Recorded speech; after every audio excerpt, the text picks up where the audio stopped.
So refurbs are probably the biggest anxiety causers within the property investment industry, within property in general, really. Why is that? Well, it's often if you aren't seeing something daily, so particularly for us investors that are investing away from home, we can't see it, so it kind of makes that kind of anxiety feel a lot bigger.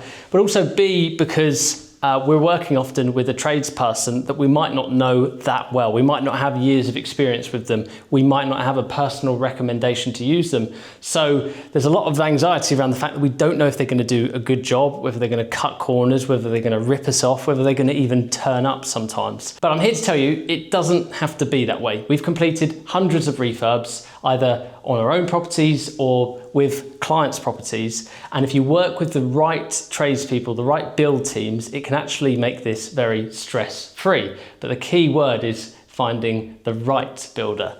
So what I want to do in this property is actually, we're here at a refurb in which we are using a builder that we recommend. However, we still like to come into projects to spot check their work. We like to hold them accountable. In this video, I wanted to show you what it can be like at the final stages, because even with a good builder, there are going to be snagging points to take a look at. So I'm not just standing here to improve my suntan. I actually just wanted to show you this window, for example. So this could be mistaken, probably won't be, but it could be mistaken for a dirty window because clearly it's very dirty. However, I wanted to point out the fact that this has clearly blown. So always keep an eye out when you are saving windows, because I talk a lot about saving UPVC windows because you can get a long life out of them.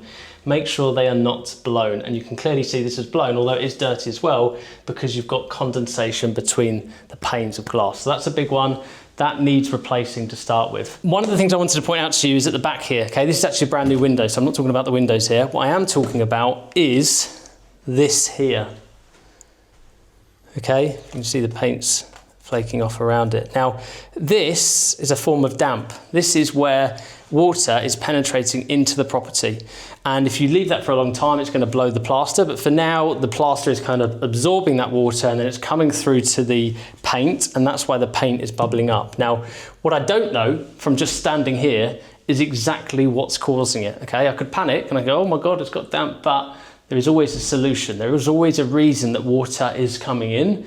And you ultimately have to work your way back, find out why it's coming in, and then try to fix that problem. We came around the back and we've had a look at the house as to why that might be occurring. And if you just pan up here, you can see there's some marks here from where the water's running down the render. And the end of that gutter there, and particularly the fascia board, is all rotten. So the water is clearly building up there and running down here, which would inevitably cause an issue here, because as it hits this windowsill, it's going to run in and create this damp effect. So that's one thing that needs to be sorted. An easy fix, really, and you can actually access that gutter from the top window up there, so it shouldn't be very difficult at all. Secondly, you can see this pipe protruding out here. This is the bath waste pipe, the water waste pipe. So they've stuck a new pipe on there that actually needs to be have a bend attached to it and linked onto the waste pipe for the toilet here. So that will be run across.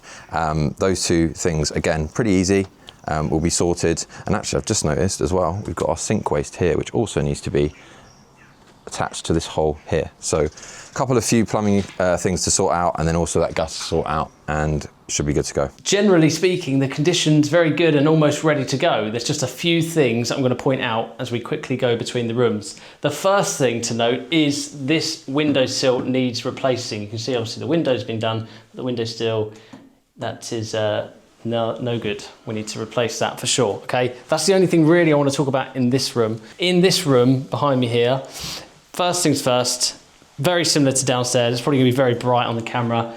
This here is blown, as we can see, but more importantly, so that will need replacing, new pane of glass. The UPVC frames, again, are fine.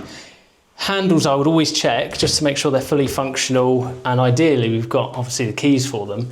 But the thing that some people might miss is obviously the lack of a trickle vent, where there probably was one here or someone's drilled holes for one. We want to put new trickle vents on, ideally probably have more than just that central one as well, because there isn't much airflow in this room without that. So that's a big and important one. There's also a couple of random wires down here, which presumably the electricians decided not to take with him when obviously getting rid of the old wires and replacing it with the new rewire. So that's that, and there wasn't anything in this room. I just thought I'd show you the room. Very nice room. Needs clean.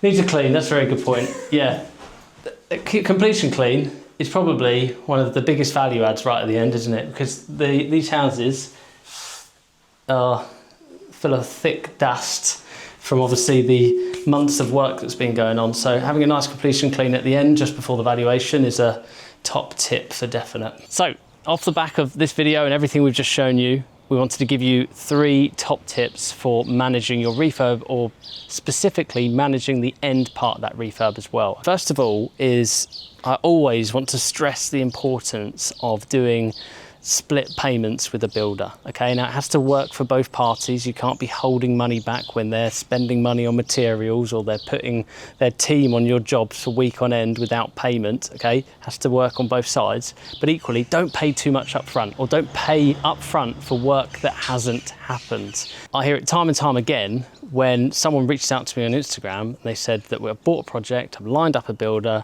I've paid them up front X amount, and they've disappeared. And that is something which I just think could be avoided so easily through good communication with the builder and breaking up the payments. Specifically holding something back until after you've been on a visit like this, and even after all the snagging has been then rectified and you've signed off the job. So typically you might hold back 10% of the works until after that has happened. So that's the first thing, okay? The second thing, okay, is you have to make time to go down and visit a project, okay? You can do this hands off. You can work with a really good build team, but what you should be doing is putting a little bit of time and a bit of effort into the game in terms of visiting the refurb at the end, at this point, okay? If you don't go to the job at all, but you wait until the end and then you go at this point, that's fine, okay? But realistically, you want to be checking in once or twice during that refurb, and you've got to put that in your calendar, because otherwise time just moves on and you think, you know what, I'm too busy, I don't really have time to take 2 or 3 days out of my calendar, go down there, you know what, it'll be fine, I'll just sign it off, okay? That's when mistakes happen. Third one is, don't ever be scared to voice your concerns or voice your frustrations, okay?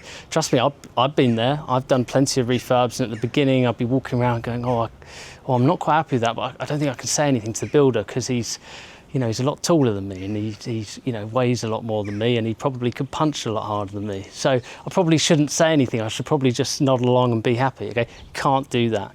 You have to actually, in a pleasant way, forthcoming way, be like, I appreciate the work you've done, however, not happy with this, not happy with this, not happy with this. And actually a lot of people will appreciate that kind of black and white nature of it. And they appreciate you not beating around the bush, saying what you're not happy with, and then figuring out a way in which you can come to an agreement how it's going to get resolved. You have to do that. Otherwise you will forever be frustrated, or forever be left with a house with the work that you don't like. So make sure you speak up and don't be scared to voice concerns.